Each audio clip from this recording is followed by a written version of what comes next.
Bonjour, c'est Thibault Lambert et vous écoutez Code Source, le podcast d'actualité du Parisien. Placement de produits douteux sur les réseaux sociaux, incitation à faire des investissements risqués en bourse. Ces derniers mois, de plus en plus d'influenceurs et d'influenceuses sont accusés d'escroquerie. Le Parisien a déjà consacré plusieurs enquêtes à ce phénomène. La dernière en date, publiée le 8 septembre, Marc et Nadé Blatta, un couple d'influenceurs français installés à Dubaï. Des centaines de personnes les accusent d'arnaque et parmi eux, le rappeur Booba.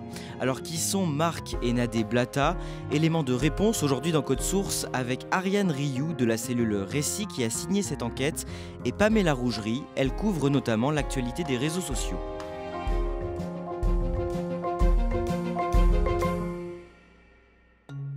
Ariane Rioux dans la nuit du mardi 30 août, alors que l'actualité est dominée par l'affaire Paul Pogba, affaire qui oppose depuis plusieurs jours le joueur de foot à son frère sur fond de chantage et d'extorsion de fonds, l'influenceur Marc Blatta fait une annonce sur son compte Instagram.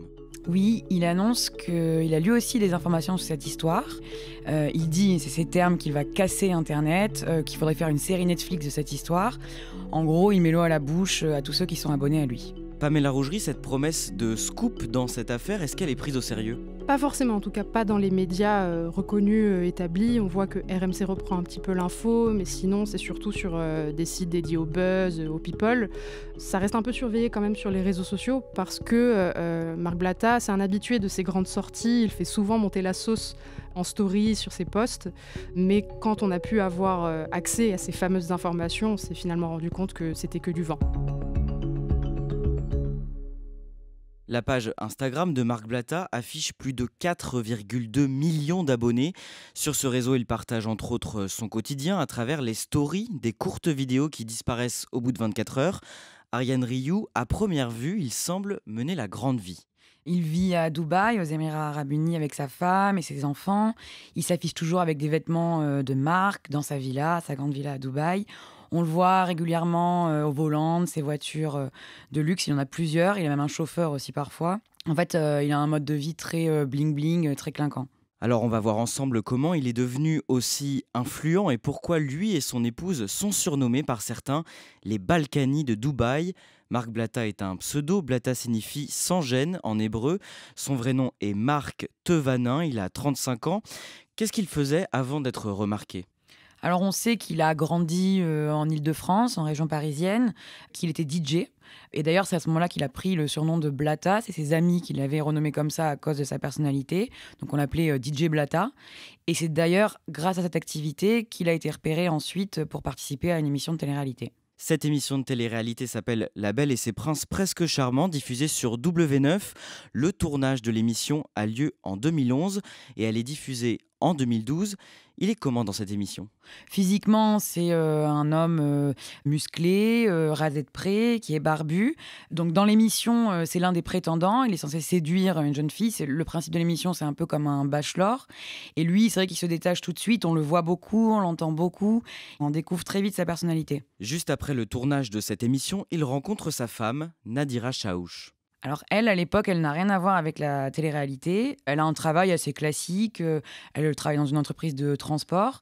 Elle est d'origine algérienne. Elle a grandi près de Roissy, dans le Val d'Oise. Et en fait, elle m'a raconté qu'elle était entrée en contact avec Marc Blatta parce qu'elle cherchait un DJ pour un mariage. En 2013, quand il a 26 ans, Marc Blatta participe à la 5e saison des Anges de la télé-réalité sur Énergie 12, en compagnie notamment cette saison-là de Nabila. Après cette expérience, il veut se lancer dans la musique. Comment ça se passe ? Il sort un single sous le pseudonyme de Stell, mais c'est un flop total. Donc il se laisse pas abattre et il se lance dans autre chose. À l'époque, il y a quelque chose qui fonctionne très bien en télé-réalité, c'est les bookings. En gros, c'est des boîtes de nuit qui rémunèrent des candidats de télé-réalité pour faire des apparitions en soirée. Et ça marche plutôt bien pour Marc, donc il le fait assez régulièrement. Et sa femme, Nadira, se lance elle aussi dans le système en devenant bookeuse. Donc c'est elle qui gère les contrats de Marc avec les boîtes de nuit. Et en fait, ça marche tellement bien pour elle qu'elle se met à le faire pour d'autres candidats et ça devient son métier jusqu'en 2016. À cette période, Marc Blatta disparaît des écrans pendant plusieurs années. Il a épousé Nadira, surnommée Nadé en 2014. Ensemble, ils auront 3 enfants. En 2019, Pamela Rougerie, le couple fait son retour sur les réseaux sociaux. Marc et Nadé ont changé de vie. Qu'est-ce qu'ils font désormais ? Ils vivent désormais à Dubaï, aux Émirats Arabes Unis. C'est devenu le lieu favori des influenceurs, à la fois pour le soleil, mais aussi parce qu'on n'y paie pas d'impôts. Donc c'est très intéressant pour les influenceurs qui gagnent bien leur vie avec des partenariats rémunérés notamment. À cette époque-là, ils ne sont pas connus comme des influenceurs. Marc Blatta, il a plutôt une image de blogueur, de personne qui commande beaucoup l'actualité de la télé-réalité. Il est assez actif sur les réseaux sociaux. On voit qu'il fait tout pour exister alors qu'il n'apparaît pas sur les plateaux de télévision. Et donc sur ces différents réseaux, Snapchat, Instagram, il lui arrive de commenter les partenariats rémunérés que font d'autres influenceurs avec des marques pour faire la pub de leurs produits.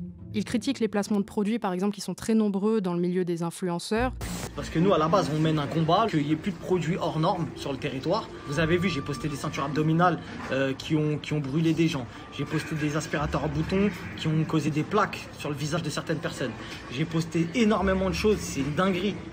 Faut arrêter, faut que ça cesse. Du coup, ce regard critique, ça lui donne un peu une image au-dessus des gens du milieu. La deuxième chose, c'est aussi qu'il est très transparent, il dit tout, il parle d'argent, de l'argent qu'il gagne par exemple. C'est un discours qui est assez rare en fait dans le milieu des influenceurs de télé-réalité, qui est assez opaque. La même année, Ariane Rioux, le couple Blatta organise une grande tombola pour ses abonnés.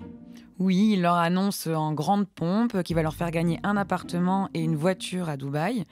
L'inscription à la tombola coûte 20 €. Il y a des centaines de personnes qui y participent. Il y a même un tirage au sort, mais qui est fait un peu dans des conditions douteuses. Il n'y a même pas d'huissier, par exemple. Et surtout, en fait, dans les jours qui suivent, les abonnés se rendent compte qu'il n'y a pas de gagnant. Donc, Marc Blatta finit par dire qu'il remboursera tout le monde. Sauf qu'on a discuté avec une participante de l'époque qui nous a raconté qu'elle n'avait jamais revu son argent. Et elle nous a même transmis une plainte qu'elle avait déposée à l'époque contre l'influenceur. Et à ce moment-là, Marc Blatta trouve aussi un moyen pour doper son audience, les croustilles. C'est l'heure des croustilles. De quoi s'agit-il ? Alors, croustille, c'est le diminutif de croustillant.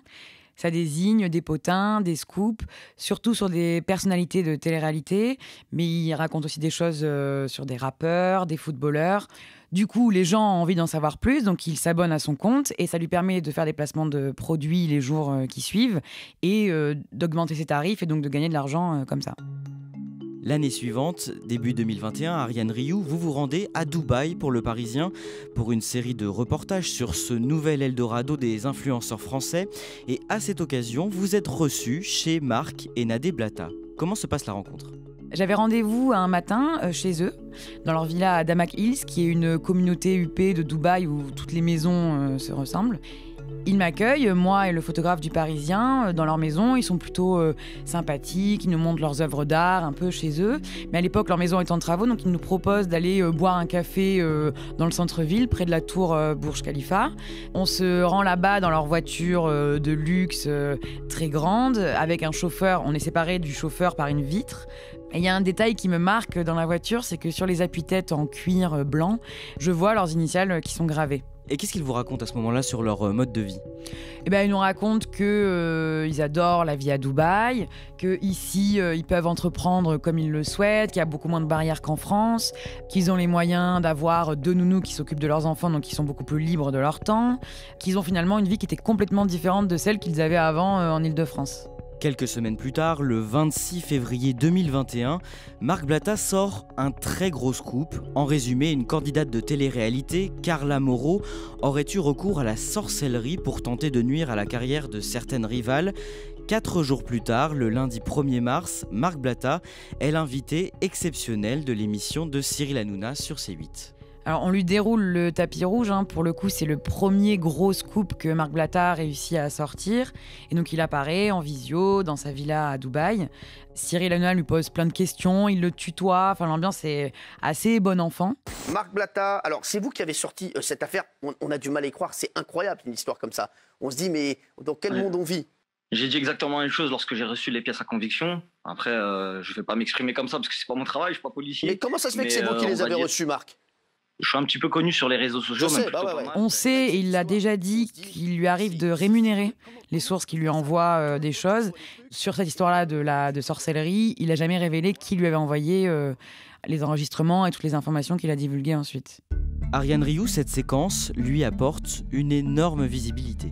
Parce que Touche pas à mon poste est une émission qui est suivie par plus d'1 million de téléspectateurs.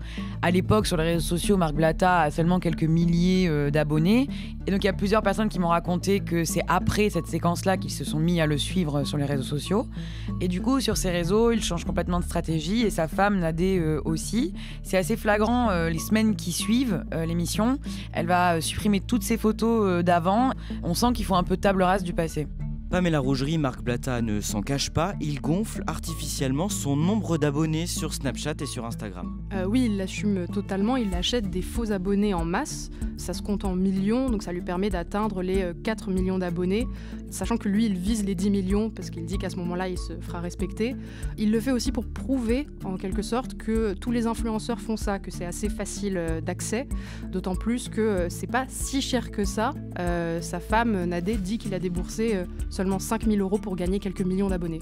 Pour un influenceur qui peut gagner des dizaines de milliers d'euros par mois, 5 000 €, c'est finalement pas grand-chose. Toujours en 2021, Marc Blatta et son épouse Nadé commencent à faire la promotion d'une pratique vantée par d'autres influenceurs, le copy trading. Pamela Rougerie, en quoi ça consiste ? En fait, cette méthode permet de promettre à plein de gens qu'ils peuvent faire de l'argent assez facilement sur Internet à partir de leur téléphone sans trop d'efforts. Salut à tous la famille, j'espère que vous allez bien. Ce soir est le grand soir où je vais vous expliquer les dessous du trading, les choses que vous devez savoir sur le trading. Concrètement, ça consiste à copier des instructions de traders a priori expérimentés pour faire les mêmes gains qu'eux, ce qui permet en fait de jouer un peu au petit boursicoteur sans trop s'y connaître. Ariane Rioux, pour qu'on comprenne bien, qu'est-ce qui se passe une fois qu'on clique sur le lien que partage Marc Blatta à ses abonnés ? Donc d'abord, on est redirigé vers un autre compte qui nous incite à investir une somme minimum. Alors pendant un temps, c'était 500 €. Là, depuis quelques semaines, ça a été abaissé à 250 €. Pour le coup, c'est non négociable, on ne peut pas investir moins que ça. Et ensuite, une fois qu'on a donné cet argent, on nous envoie des instructions et on nous indique où est-ce qu'il faut placer notre argent sur telle ou telle devise chaque jour. Et il se trouve qu'en fait, sur le compte qui répond aux questions, c'est Nadé Blatta qui se cache derrière tout ça. C'est vrai qu'elle répond très rapidement. Elle utilise même des termes techniques, donc on se dit qu'elle maîtrise plutôt bien son sujet. Donc on comprend très vite que dans le couple, c'est lui qui attire les gens en vantant les mérites de son copy trading, et finalement elle qui gère tout derrière. Les Blatta demandent à leurs abonnés de passer par une plateforme spécifique pour investir en bourse. C'est comme ça qu'ils arrivent à se faire de l'argent en servant d'intermédiaire ? Oui, en fait, pour chaque personne inscrite, ils touchent une commission, c'est eux qui nous l'ont dit. A priori, elle serait d'une centaine d'euros environ. Donc finalement, en faisant le calcul, on pense qu'ils ont gagné plusieurs dizaines de milliers d'euros en quelques mois. À partir de là, Ariane Rioux, plusieurs internautes qui ont suivi leurs conseils et qui avaient confiance en Marc et Nadé Blatta se disent victimes d'arnaques. On a par exemple discuté avec un homme qu'on a appelé Slim et qui a tenté sa chance 3 fois d'affilée et qui a donc perdu 1 500 € très rapidement. Il nous a raconté qu'il s'en était plaint ensuite à Nadé, mais qu'elle lui avait répondu que c'était de sa faute, que c'était lui qui n'avait pas suivi les instructions qu'elle lui avait données. Au final, tous ces témoignages confirment ce que l'autorité des marchés financiers dit, c'est qu'en pratiquant le copy trading, il y a 9 personnes sur 10 qui perdent de l'argent. Pamela Rougerie, à la fin de l'année 2021, au mois de décembre, Marc Blatta provoque le rappeur Booba sur les réseaux sociaux. Oui, l'embrouille part d'une photo de Booba où il s'affiche avec une, a priori, fausse montre de luxe. Cette montre, elle est particulièrement rare et elle est particulièrement chère. Elle coûte a priori plusieurs centaines de milliers d'euros et elle existe en édition limitée.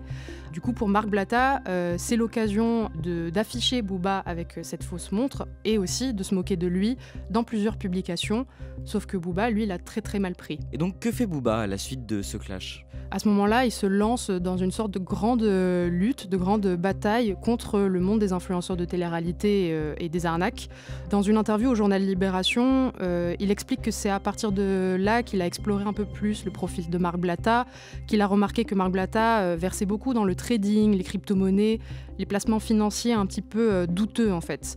Il est donc parti en guerre contre Marc Blatta, plus largement contre les influenceurs de télé-réalité. Dans les mois qui suivent, il y a des insultes qui fusent de tous les côtés, aussi bien du côté des parties impliquées que des fans aussi sur les réseaux sociaux. Nadé Blatta, elle a porté plainte contre Booba pour cyberharcèlement, diffamation et mise en danger de la vie d'autrui.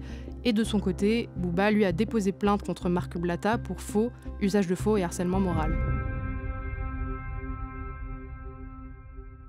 Ce clash met encore plus en lumière les pratiques du couple et cette année, au mois de juin 2022, à la suite de plusieurs accusations d'arnaque dans la presse, le réseau social Snapchat décide de suspendre leurs deux comptes.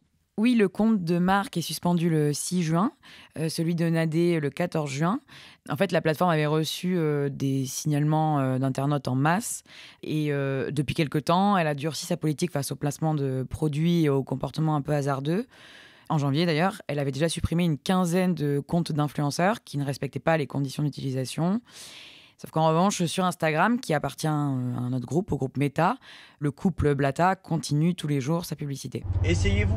Et il faut juste se lancer, passer à l'action. 100% des gens qui ont pris de l'argent dans le copy trading sont des gens qui ont essayé. D'accord ? Il n'y a pas de honte à essayer quelque chose et de rater, de revenir, de réessayer, etc. Et dans le même temps, plusieurs internautes qui se disent victimes des conseils du couple Blatta décident de s'organiser. Oui, ils s'organisent en collectif, qu'ils appellent le collectif des victimes de Marc et Nadé Blatta. Ils sont, ils m'ont dit, entre 250 et 350. Et tous ont perdu de l'argent à cause des conseils délivrés par le couple Blatta. Et tous les soirs, plusieurs centaines de personnes se rassemblent sur Twitter, sur un espace dédié, et échangent de ce qui leur est arrivé. On en vient au début de ce mois de septembre 2022. Ariane Rioux, vous contactez le couple en vue d'une enquête à paraître sur eux dans Le Parisien. Qu'est-ce qu'ils répondent à ceux qui les accusent d'arnaquer leurs abonnés ? C'est Nadira qui me répond.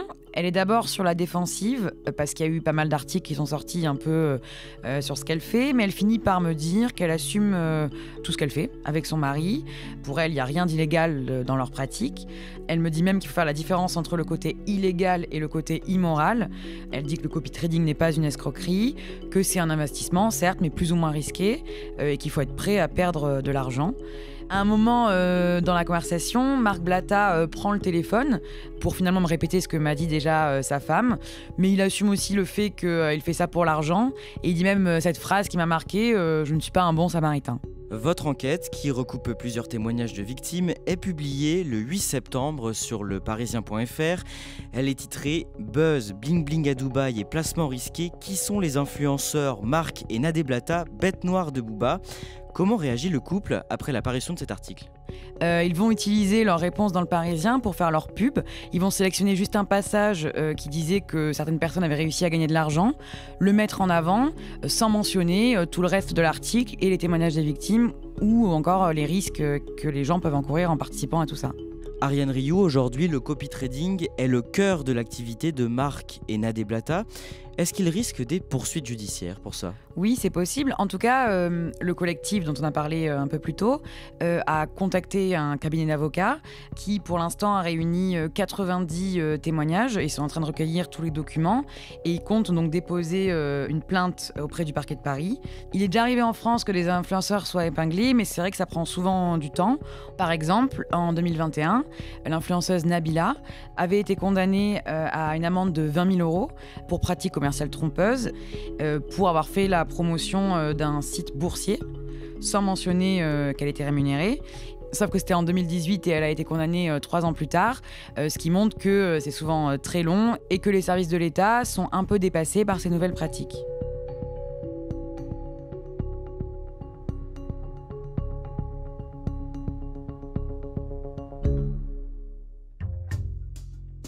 Merci à Ariane Rioux et Pamela Rougerie. Cet épisode de Code Source a été produit par Emma Jacob et Clara Garnier-Amouroux. Réalisation Julien Moncouquiol. Code Source, c'est le podcast d'actualité du Parisien. Nous publions un nouvel épisode chaque soir de la semaine. Alors n'oubliez pas de vous abonner pour n'en rater aucun sur votre plateforme audio préférée. Et puis si vous voulez nous écrire, c'est possible sur Twitter, @codesource, ou bien directement à cette adresse, codesource@leparisien.fr.